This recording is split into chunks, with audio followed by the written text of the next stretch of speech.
baby one. And can I get a motion to approve the agenda? I'll make a motion to approve the agenda. Second.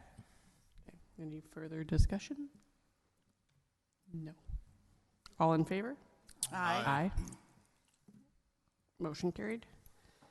We will move on to item number 3, selection chair for 2019. Were there minutes to approve? What? Were there minutes to approve? Oh, well, no, it's actually Oh, listed sorry. after this section. Sorry, I put together the agenda too. So, right, and it's, I don't know why this was moved to the top. It's probably because I put together the agenda. So we'll make sure it's a priority. So we'll start there. We'll get to it when we get to it. Okay, I'm sorry. Is that okay? Yes, that's Okay. fine. Do we need another update? It's working now. Okay. Oh, So we're live. excellent. So tonight, my request of you is to nominate a commissioner to act as the chair for Planning Commission 2019. So similar to what Jen did at the beginning of the meeting, they open the meeting, run the agenda, open and close public hearings.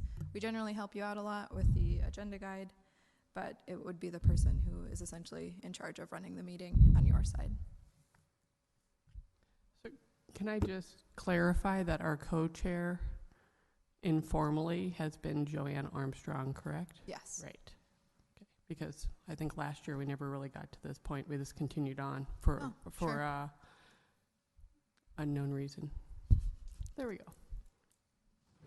I enjoy the opportunity of this, but I'll pass this opportunity to anybody else who's open-minded to it. Experience, you've been doing such a good job. Jim, could you put your microphone Use down? your microphone, please. Thank you. I think Jim. you're doing such a good job, and with all the experience, I think you should really consider continuing. Can I get a clarification? Is there co-chairs? There's 2 chair people and then okay, just 2 chair people. A chair and There's a co-chair. one chair. Just 1 chair, a co, Correct. and okay, Right? Yes. Yes. Yes. okay. So, I mean, my typical, not normal, whatever that is, typical understanding is that you have a chair and then a co-chair, and then the co-chair Well, I thought it was a chair and a vice chair. Co-chair to moves me. on to the chair position, Okay. and then we pick a I new didn't one. know if they were equal and then they just split the duties. Sure. Okay, I understand now. It's whoever shows up, Cindy. Got it, got it. Okay, so you still desire to be co-chair? I thought you just said yes. No, Joanna. No, Joanna was I co-chair. know, I was chair. chair. Who You want conveniently to is be not chair. here right now. So okay, I was chair, Okay. and then Joanna was co-chair, and then nobody redid Okay, the process And you s- last year, and I continued on as chair. okay, and do you And I'd still be desire, glad- do you still desire to be chair? I would like to pass on the opportunity. Okay, very good. That's understood now. Okay, thank you. I would like Would new, anybody else fresh care to be blood chair? to take over. I'll volunteer. Okay. And then I don't really know, have you received any feedback from our other members? About attendance tonight? Yeah, as far as like their interest in No. chair and co-chair? Because I don't know where that really leaves Joanna then if she's the co. How does that Vice. work? Vice chair, Vice chair. correct. How's it written? Chair, vice So chair. we need to Vice be chair. Can we careful. do that, chair, vice chair, so we Yeah, know? I like Okay. that. No All right. co. So let's amend the documentation to reflect that. Let's do it. Okay. Okay. Okay. So from a protocol aspect, doesn't the vice chair then, no, it does No. not. Okay, there we go. Yeah. So, Good to clarify. Right. So do we need a motion, Greg? yes. Yes. I move to nominate Greg Riggs as Commissioner for the Planning Commission Chair for 2019. I'll second that. Any further discussion or feedback? Thank you for volunteering. Yeah, You're welcome. I second that. Okay, all in favor? Aye. Aye. Aye. Motion carries.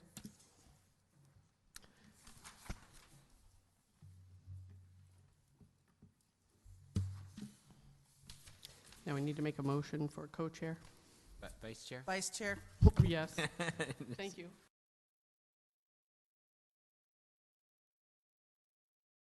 Nominate you. I'll file a motion. I'll second the motion to have Cindy Monroe be the vice chair for Planning Commission in 2019. All in favor? Aye. Aye. Motion carried. Okay. You good there? Okay. Now we're going to move on to item number 4, approval of the minutes. Make a motion that we approve the minutes from February 21st, 2019. I second the motion. I have no amendments to it, so. Sorry. All in favor? Aye. Aye. Aye. Motion carries there. Moving on to item number 5, public hearing. We're going to open a public hearing. You're going to speak first, I'll Erin? speak first and then Okay, we'll thank open. you.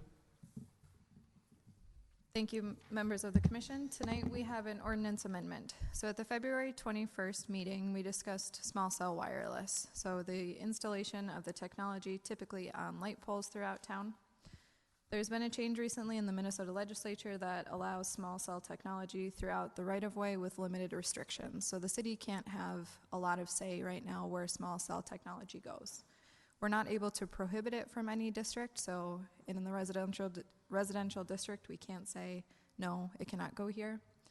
But Carver does have a right-of-way permitting process and application fee that will continue. So the proposed change tonight that we also discussed at February 21st that requires the public hearing is adding language to our city code. So the change is highlighted on the screen, also is included in your packet. So as part of the residential district chart, it would add small cell wireless equipment with the corresponding C for conditional use permit. And then the central business district, which encompasses the historic downtown, would require a conditional use for the small cell wireless equipment. So nothing major changing, but adding those two as conditional use in language. So something else to note, small cell is currently a moving target. It's something that's coming through Minnesota pretty quickly. As we learn more, I suspect this ordinance is probably going to change and evolve a little bit, so I don't anticipate this being the last time we talk about it, but it's a good place to start to ensure that our residential districts and our historic district are as protected as we can get them at this point with the current legislation. So tonight, I request that you hold the public hearing and make a recommendation to the City Council related to small cell wireless technology as a conditional use.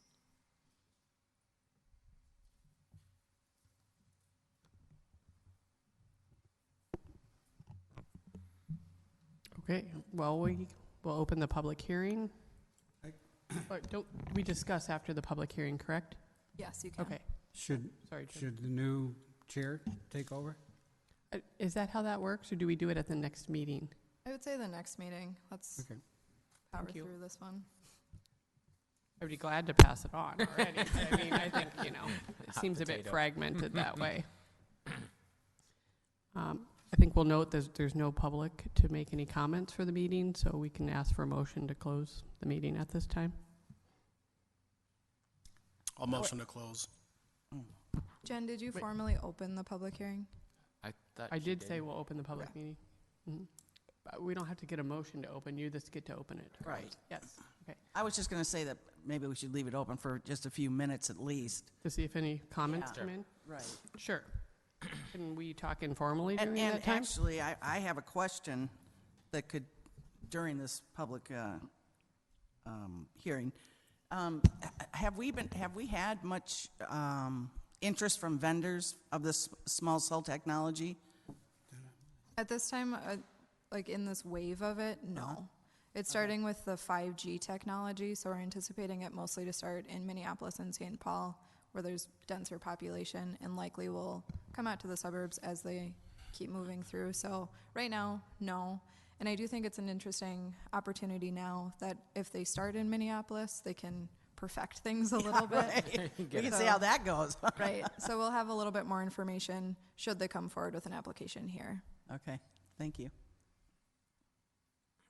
I guess I had a general question on this conditional use permits. Do we have any idea what conditions we can apply to the permits in general or specifically on the small cell wireless? Sure. So a condition that would be something that we would probably talk about is the color of the small cell wireless technology, so something to match the pole. So we can touch a little bit on the aesthetics. We can't say exactly what they look like, but we could require the color to be the same as the pole. Previously, you said we can't adjust location though, right? As a Correct. It needs to condition? be, we need to allow it in every district. Sure.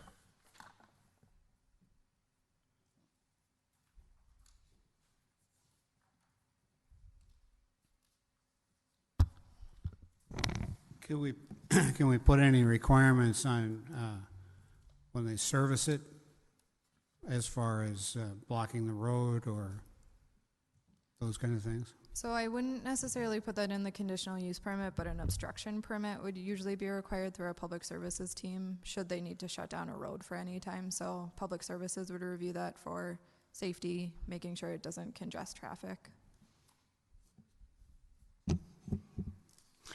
When they do utility work, like on 40, which they've done, do they get a permit to do that? On County Road 40, Yeah. I would typically say yes, but I'm not the reviewer of the permit usually. So would the city administrator know that? That would require a county permit, so it doesn't come through the city on 40.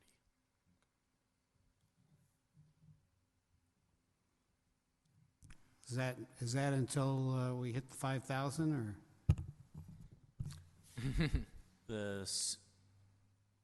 Conceptually, the city doesn't have a joint powers agreement with the county to take it over at 5,000. It's out there conceptually, but the city and county would have to agree to an agreement where the city would take back County Road 40 as a city street in consideration of any number of things. It could be a mill and overlay, it could be storm sewer work, etc. So those details are going to have to be worked out between the council and the county board. Yeah, they can't just dump it on us. Correct.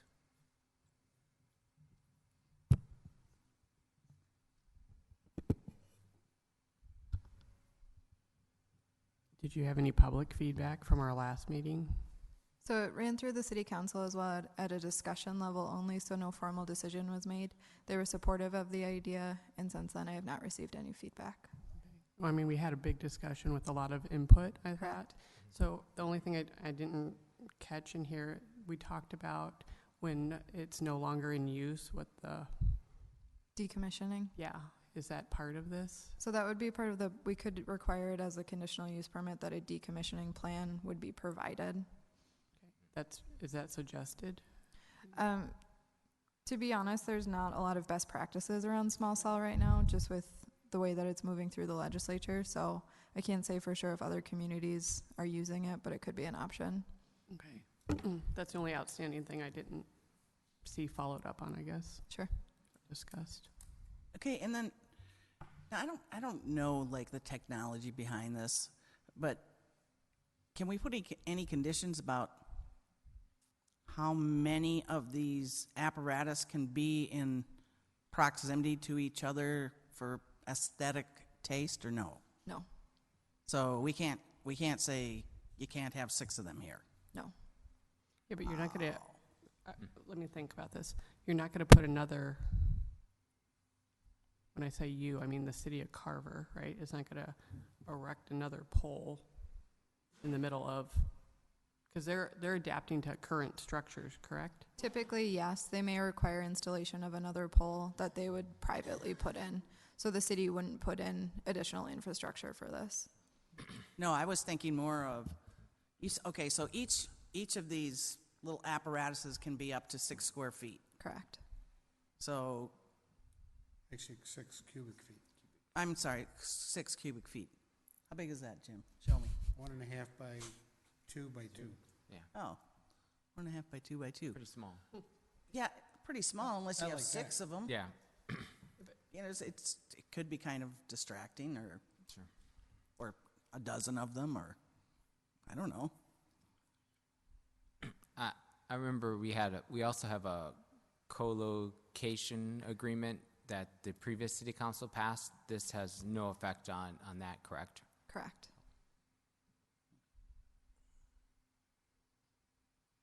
Okay. So is there anything else, I mean, from a aesthetic aspect we need to factor in as far as other commissions go too? So there's not a ton that we can do, just with that it needs to be required in every district. The technology largely stays the same from community to community too. So we aren't able to say it needs to be a different shape, a different material. So we don't have a ton of opinion about what they look like at this point. You don't have a ton of opinion or feedback? We don't have the ability to have a ton of Okay, opinion okay. about it.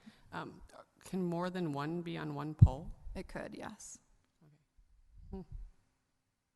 On the other hand, something to think about when thinking about this as a negative is that it will bring the 5G technology. So if you think about people who work from home, some of that infrastructure that you need. So yes, this could be seen as something that is obtrusive, but also the technology it brings. Mm-hmm. I would also add that there's a lot of equipment on poles today that you probably don't notice just because it's there and you're used to it. So it can feel like kind of a big, scary thing, but there are some benefits that will come along with it as well. Well, I would hope so. That is the goal. Yeah, I look forward to the benefits. Does the city currently own any utility poles or other existing structures that the small cell wireless companies could use, or are they owned by third parties typically? So it depends, like streetlights they could install this on. Okay. They could install them on our historic streetlights? Correct. Ay, ay, ay.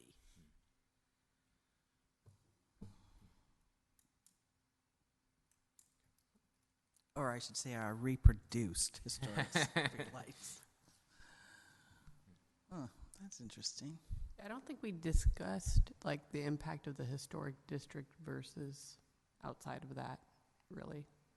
Correct. So the central business district and the residential district, so the two places it would be a conditional use, encompass the traditional district. So we don't have a zoning classification of the historic district, but those two together cover the area. So it would be a conditional use, would require the public hearing, would allow us to set some conditions. So that's the step we're taking for residential. And then the historic district, which is encompassed both by residential and the central business district.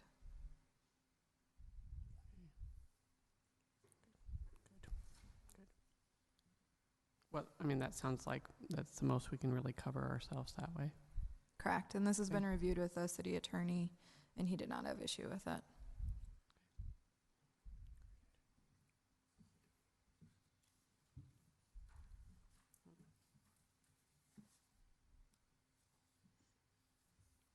Any other comments or questions? None for me. Nope, I'm good. none for me. We can note that no public people showed up, Cindy. Thank you.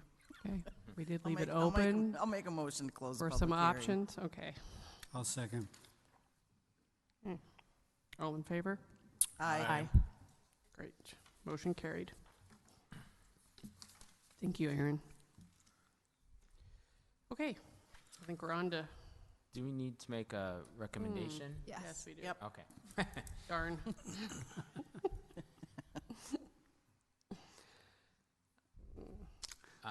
Go ahead. Sure. I move we recommend editing the city code to add a conditional use permit requirement for residential districts and central business district for the installation of small cell wireless technology. I'll second that. Okay. All in favor? Aye. Aye. Aye. None opposed, motion carries.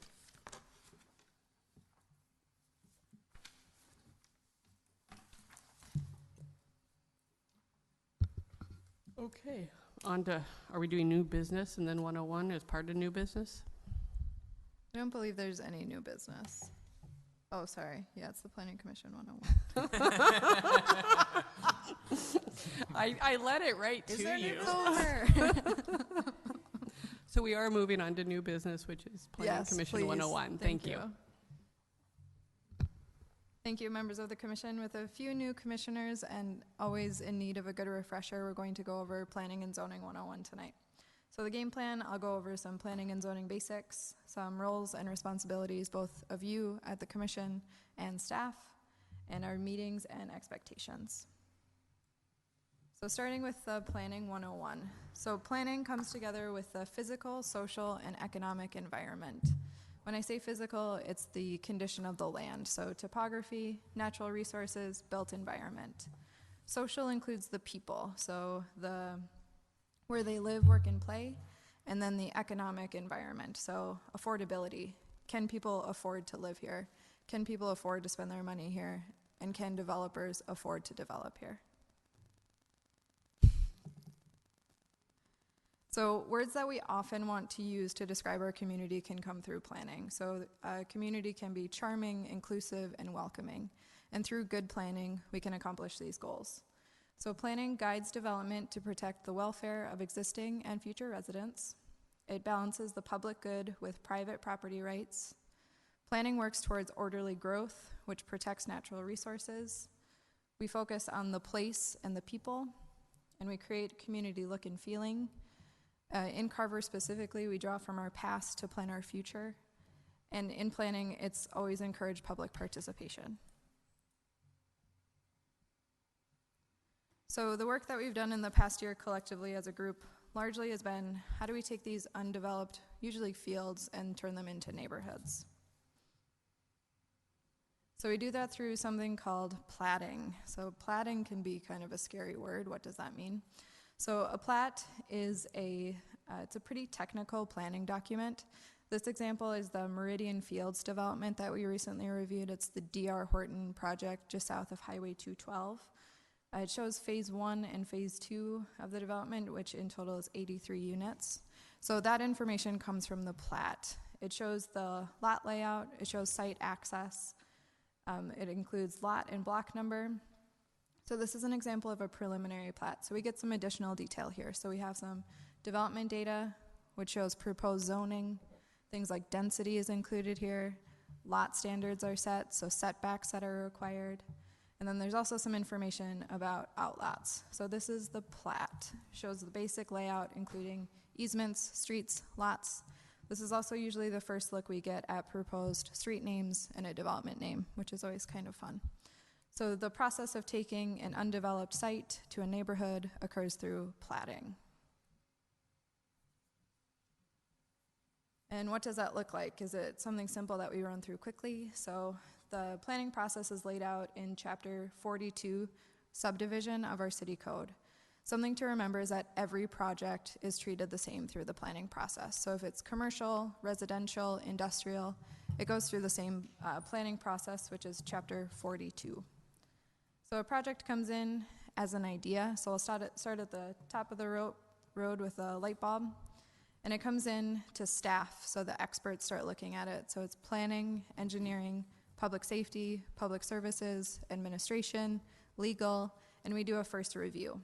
So that's the concept phase. We then bring it to this group, the Planning Commission, to get your general feedback. This group generally has some really good information about the community that we might not always know. So you're able to give us some ideas, tell the developer what you really like about the project, what you would like to see. The concept then goes on to the city council. The city council does that same practice. They're able to dialogue with the developer a little bit, get some additional information, learn both from the developer and staff. If favorable, the applicant typically moves forward with a preliminary plat application. So preliminary plat is when we start to learn a lot about the project. That's when we do the deep dive into the engineering and construction plans.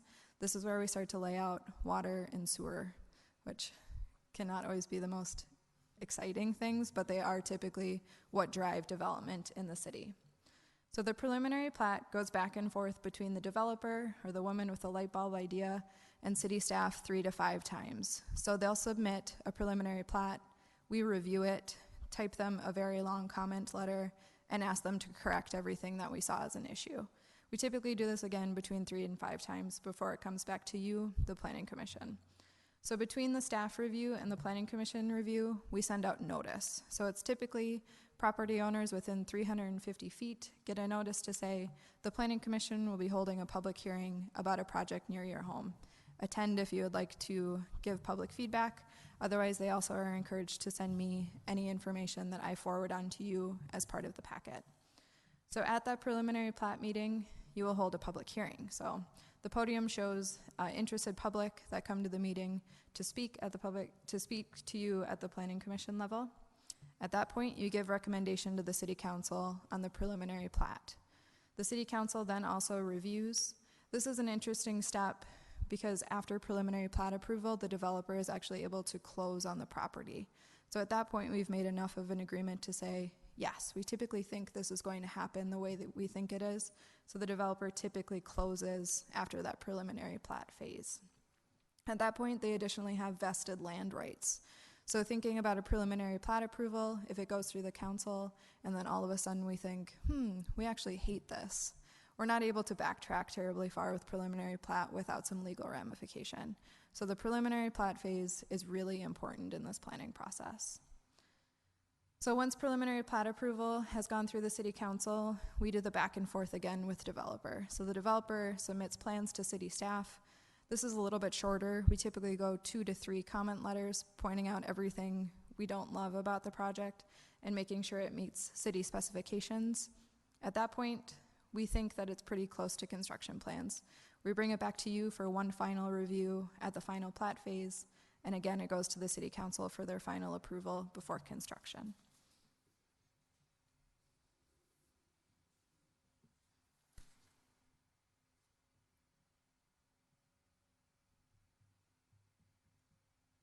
Okay, we're just going to skip that one in the middle maybe. So it talks a little bit about a planning toolbox that we have. So how do we get from step 1, oh man, okay, I'm going to stop touching it. So, oh, yikes. So how do we go from that idea to construction? It typically runs through what I'm going to call the planning toolbox, or the things that we use to review a project. So what's in that toolbox? The city code, chapter 50, the zoning ordinance. That's where a lot of our nitty-gritty rules are. A project needs to generally conform to those rules for approval. We also have design Carver, which is the city's comprehensive plan. I have a slide about that next. We have other adopted studies and plans by the city, so whether that be the Parks Master Plan, a downtown plan, something specific to a site. We have experience. We also have other communities, so typically, a lot of the projects that we work on are at a regional level. So a lot of what we're doing, we're not the only ones doing it. Small cell wireless, most communities are reacting to that right now. So we have the ability to use our peers. It's pretty typical in a staff report to have information from communities that are close to us, that have similar population, just to see how they approach something. We also have the experts. So yes, we have city staff, but we additionally have some experts on our side too. So if we don't know the answer, or if we can't develop the plan that we need, we typically can find the right person to do the job. We have the public, which is imperative to the planning process. Public engagement, again, is always encouraged. And we also have each other. So there's going to be some heated discussions in this room at the Planning Commission level, but sometimes those discussions can lead to a better product if we can work through it together. So I mentioned design Carver on the previous slide. It's the city's 2040 comprehensive plan. This is my plug right now. At the April Planning Commission meeting, we'll be holding a public hearing for approval of the comprehensive plan. So if you haven't looked at it in a while, this is your 4-week warning instead of just 1 week. It's a lot of information, so that's your forewarning. So what is it? It's a vision for the city for the next 20 years. So from the date of adoption until 2040, this will be our working plan. The comprehensive plan largely stays at the 30,000 feet level. So it typically general large goals and policies, doesn't drill into super specific details. Again, it's a policy plan, and it works in conjunction with adopted ordinances, studies, plans to ensure quality of life and quality of community. So what's in the plan? There's a chapter on land use, transportation, water resources, parks and trails, housing, economic competitiveness, resilience, and implementation. So every city and municipality in the 7 region under the Metropolitan Council has been tasked with updating their comprehensive plan. We all have the same requirements. We all need to include those same topics in our comprehensive plan. So something else that is I think one of the more fun parts of the planning process that we get to work through together is the public land dedication. So you'll see it's in chapter 42, the subdivision regulations. So what does that mean? In simple terms, it's park dedication requirement. So anytime that a project is platted, park dedication is required. That can be in land dedication. So if we have a park that we know we would like to see in the future, we typically program out a little bit and have a park search area. And if we don't have a park in the area that the land is developing, we do cash in lieu of land. It's tiered on the type of development. So residential pays different than commercial, pays different than industrial. And the most fun part about this dedication is that the funds must be used for new parks or trails. Can't be used for maintenance, which grinds some gears on city staff, but I think it's the exciting part that we can invest in new places and new infrastructure. On to part 2. We're done. So moving into zoning 101. So that was the planning. That's the big policy, kind of the pretty picture side of it. Zoning is where the rules start to kick in a little bit more. So zoning started largely in Los Angeles and New York City in the early 1900s. In LA, they had a zoning ordinance to separate industrial and residential districts. There were some adverse effects of having a single family home next to a large industrial plant. They enacted a zoning code that restricted the use between the two.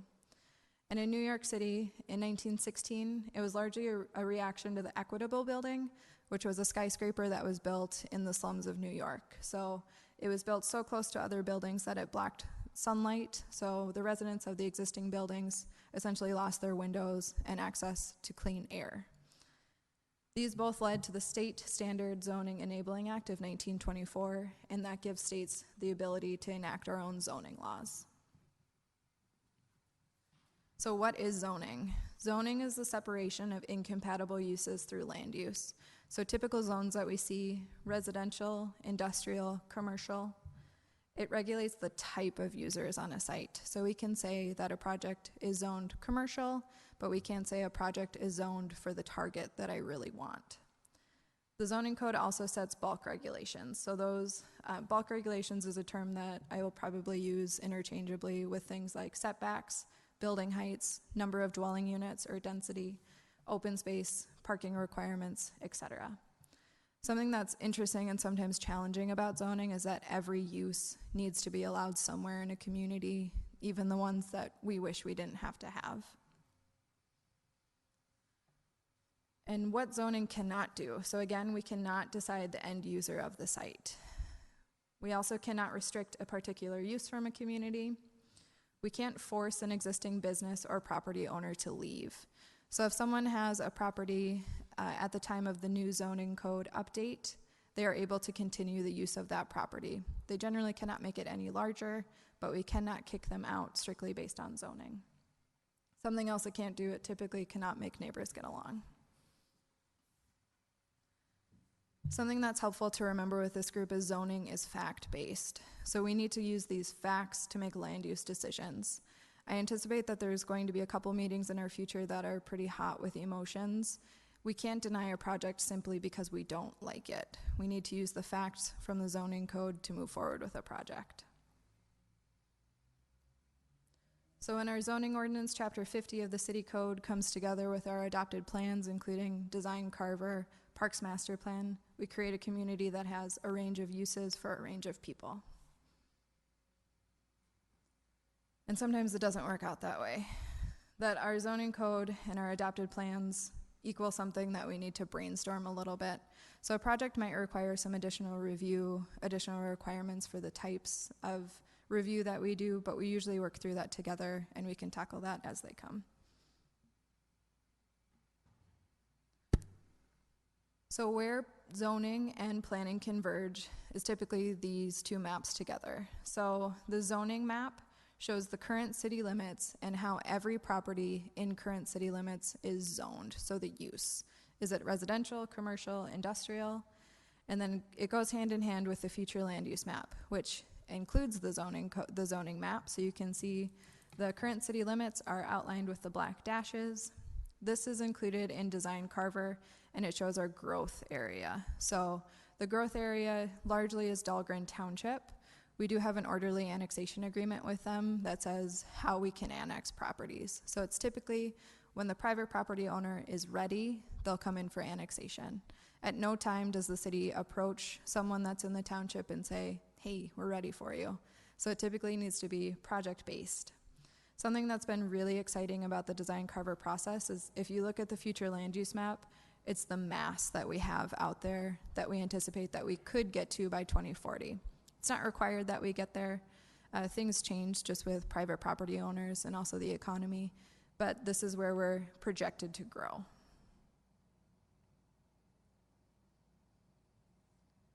So something to think about, we work really hard together on the plans that we adopt. If we have a plan, we should use it. So it's part of our planning toolbox.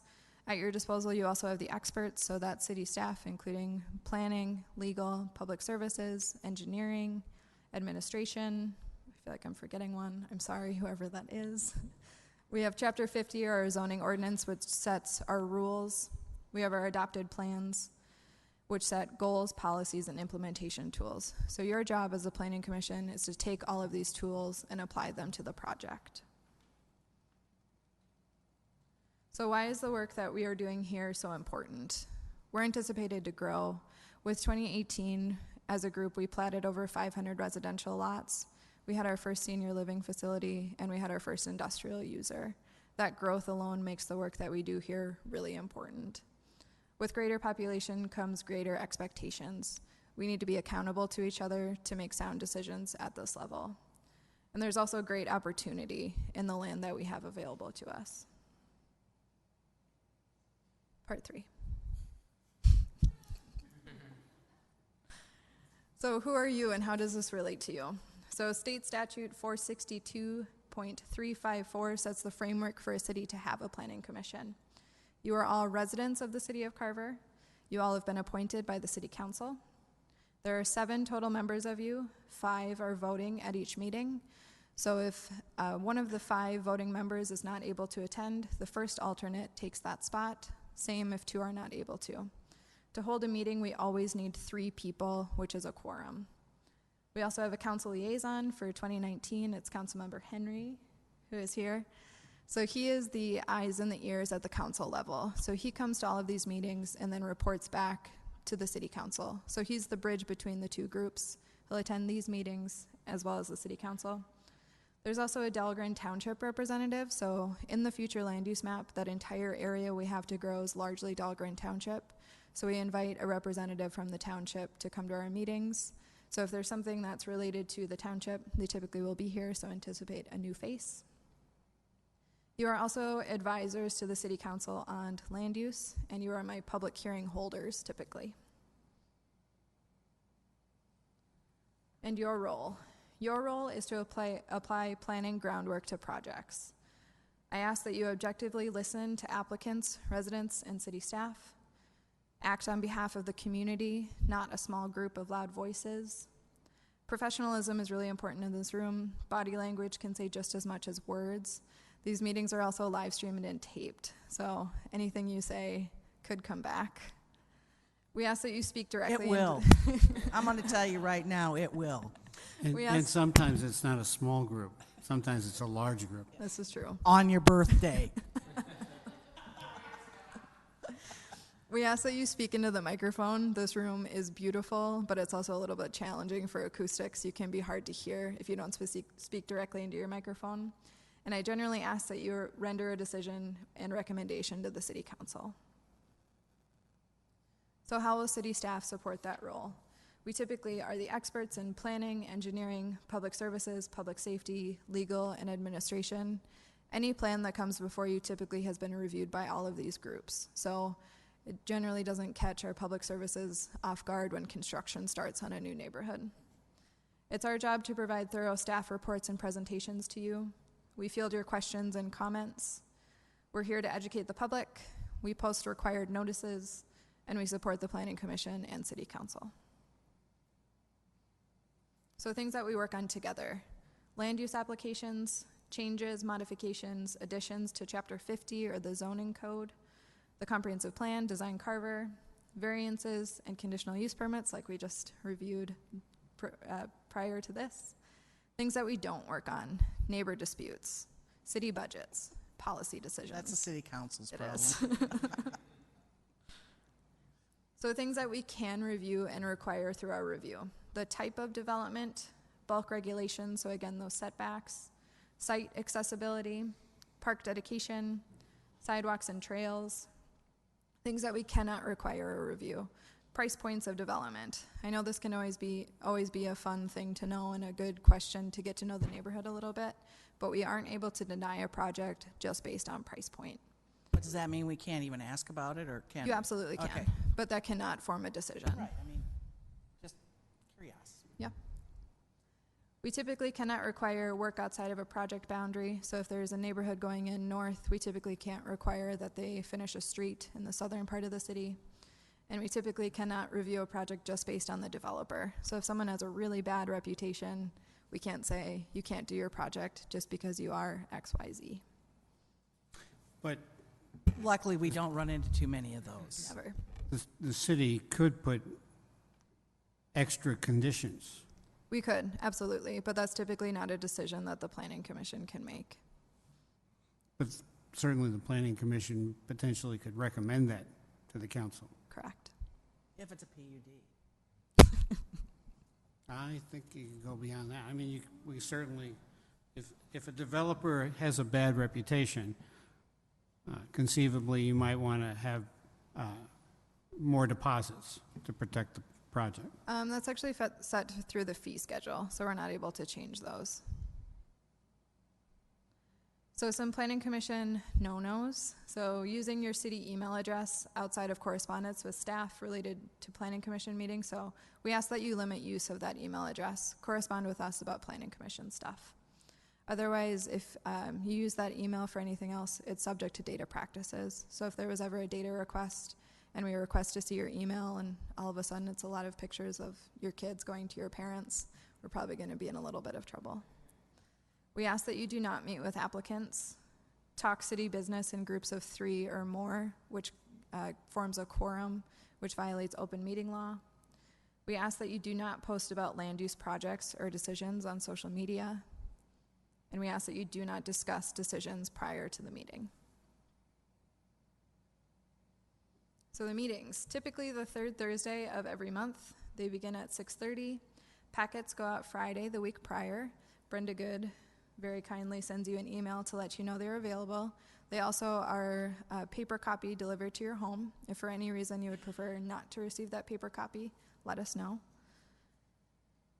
We ask that you do respond to your availability. So again, we do need a certain number of commissioners available to hold the meeting. We generally like to get to know that pretty early in the process just so we can count on it, invite everyone, have people here to film and record.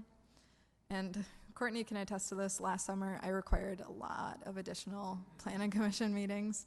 We were meeting about once every 2 weeks just with the amount of development that we were seeing. So I typically can forecast that a little bit. I try to let you know as soon as possible. I typically try to be really nice to you on those nights that are extra. So anticipate that additional meetings may be requested. I understand life is busy. And the biggest thing, we thank you for your participation. We understand that this is a volunteer role and you often are making some decisions that might make discussions with your neighbors a little bit testy, but we appreciate your time and your passion for land use decisions.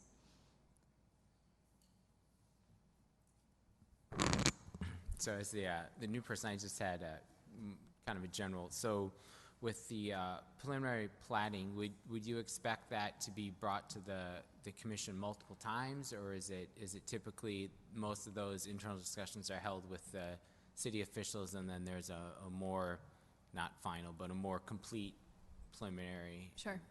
So a preliminary plat comes to you once. Okay. So city staff sees it a couple of times. We apply the planning toolbox to it, so we make sure it meets the plans, the zoning code.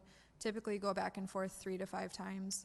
Once we feel like the plans are pretty close to complete, we bring it to you. So you don't have to think about some of the nitty-gritty stuff, the location of the sewer, the water, the streetlights. We typically try to flush through that with the plans that we've worked on together.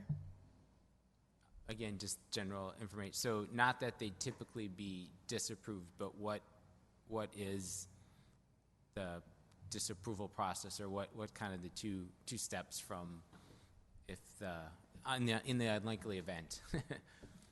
So there are several reasons why we could choose to deny a project. So if it can't meet city requirements, we can move forward with recommending a denial, and the city council can also deny. We typically need to have a pretty strong case against it. It can't be just, we don't Sure. feel like it, or we don't want it. But if they can't meet requirements, like if they can't handle the stormwater on the site, we can have denial based on the zoning code, the plans that we've adopted, city specifications that we've adopted. So it needs to meet some of those rules to be able to move forward. And if it doesn't, we can move forward with denial. Sure. Or lot size. Correct. I mean, you can always do smaller if you do a PUD, but I mean, if it's not, if you don't, then it doesn't work. Yes, you're right. Just another follow. So on the zoning variances, those again would be discussed typically with the staff, and the staff would typically have a recommendation on variances on those issues. Correct. So variances are pretty rare. Okay. It's not something that's typically going to come to this group often. You need to be able to show a hardship that was not brought in by you. So it needs to be something like a force of nature. So if all of a sudden there's a large ravine in your backyard and you're no longer able to use your property, then you could apply for a variance. It typically can't be, I bought a house that has a bluff in the backyard, I would like a deck. You're able to use your home as a single-family home, so you don't constitute a hardship. So you typically get stopped at a staff level that they need to meet pretty specific criteria to move forward with a variance. Thank you. Sure. Now, it is true, though, with PUDs, What's a PUD for the new guy? planned urban development, So in Carver, we do PRD, PRD. which is a planned residential development. You can make some adjustments, But usually, kind of a compromise, right, it's If- usually though the city gets something yeah. and the developer gets something. So a PRD essentially writes a specific ordinance for a development. So if it can't meet the R1, R2, R3, we can do an R2 PRD. So it goes typically with the R2 district, but then has a couple one-offs that don't fit. So that goes into the PRD. Like Cindy said, there are sometimes little tweaks, but the city generally gets something in return. So a lot size might be smaller, but we're able to preserve some mature trees that are on the site with the smaller lots. So there's usually a trade-off there. Could you use that trade-off to get some affordable housing as part of a development? You could, if you think about Carver Crossing, that was done with a PUD with Copper Hill. So those two came in together as one project.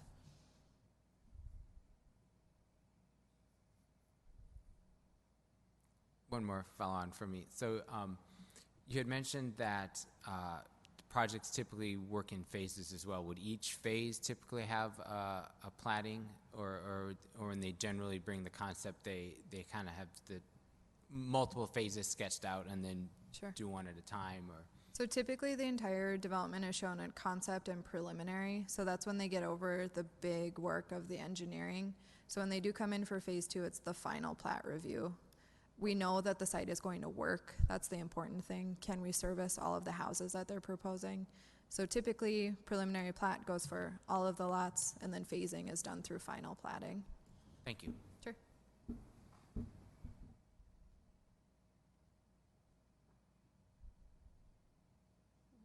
Just curious, do we have any coming up soon? Any plats? Yes. I'm sure we do. There's a lot of houses going up by me, so. Yeah, so we have quite a few projects in right now. So we have the Hawthorne Ridge project, which is the Ellen Redmond farm, kind of in the center of town. Meridian Fields is in for phase 2. Meadows at Spring Creek is in for phase 2. And then we're working on platting the UP property, or that gas convenience user, at the corner of 212 and JCP. So we have 4 active applications in right now. Cool. are we going to get any presentation on the proposed plans for County Road 11? Jonathan Carver Parkway? We weren't planning on it. Does the planning commission want that? There's an open house on April, I think it's 11th. I think I'll just go to the open house.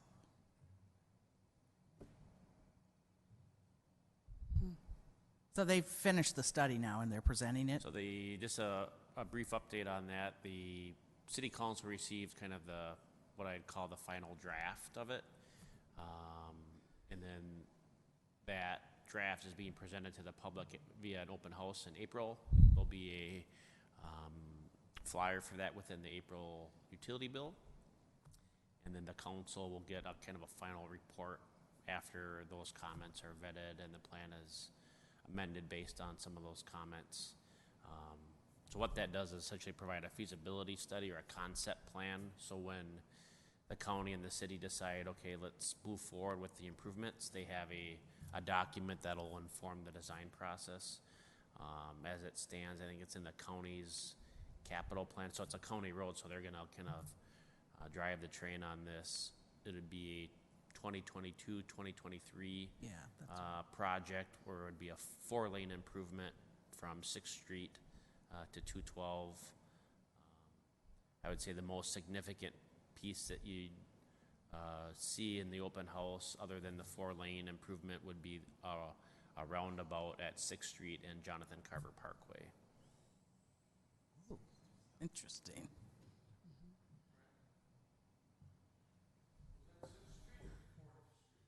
6th Street.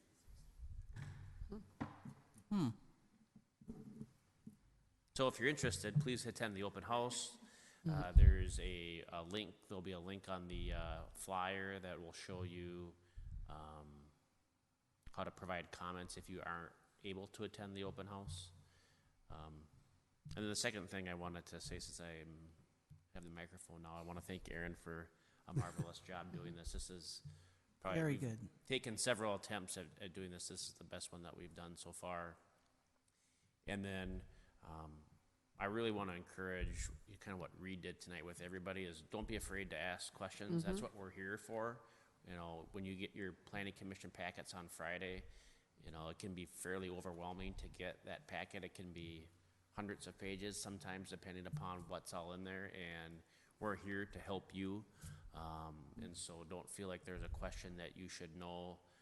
If you just want clarification, if Aaron's not available, I'm happy to help. I mean, this is very important work that you're doing, and sometimes you're going to have folks out there that are going to disagree with what you're doing and how you're doing it, and we're here to support you. So please take advantage of that as much as you can. Thank you. Yep, I would just agree that it was a great overview, Thank too. you. And I think I really just kind of retrospectively looking at 2018 when you talk about all the projects that we did and the variety of projects that we went through. It was definitely good learning, and it is definitely a team trying to, as far as questions and answering and trying to clarify. I think from my personal opinion, it went well, Agreed. and I enjoyed it. Yeah. So get ready for 2019, apparently, huh? Over the years, probably the biggest complaint you get from residents is they were surprised. They didn't know this project was coming. And generally, there's information out there, but people have to ask questions and study what's going on. And it's good for us, and it's good for the council that they know about it. So, you know, Agreed. if anytime a resident asks you about something that you're aware is coming, you know, tell them to come to a meeting. Or give them what information, you know, is available. Tell them to call City Hall. Tell them to read their water bill insert. Because there's a lot of information in those. There is a lot of information. It was very helpful as a resident. I would always read that and find interesting, you know, Or developments. even just going on the city's website is, you can learn all sorts of stuff. Agree. And you can learn a lot of things from a public hearing as well, True. so, which we have. And if there's one single document that gives you the most information, it's the land use plan from the comprehensive plan. Yeah.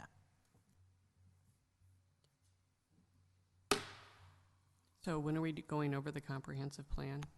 The April meeting, April 18th. That's the same open house with the Jonathan Carver Parkway Nope, study? so that meeting is April 11th. Okay, That's held at Carver Elementary. So the regular planning commission meeting, April 18th, will hold a public hearing for the comp plan.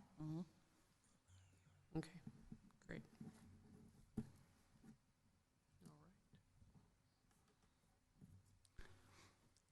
Now, I realize tonight was an exception, but doesn't usually the city council representative bring treats?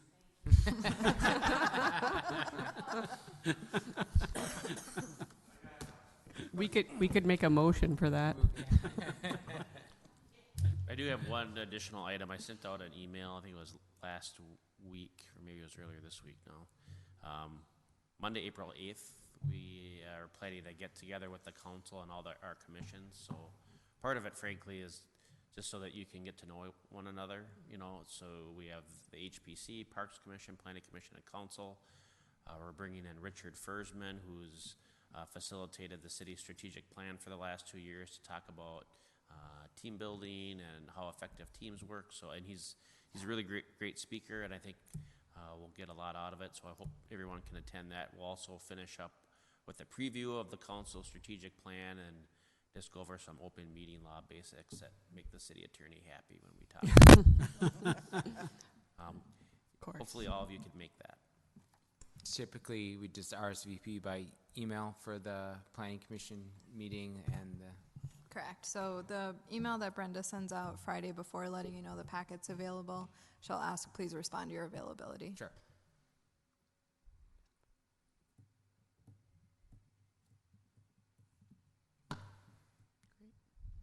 Any other thoughts or comments? Anybody? Okay. Well, we covered communication, so I think we can move on. Right? Yeah. Okay. So make a motion to adjourn? I'd love to make a motion to adjourn. I'll second. Okay. All in favor? Aye. Aye. Aye. Motion carries. Thank you. Thanks. Thank you. Can't wait to get out of here.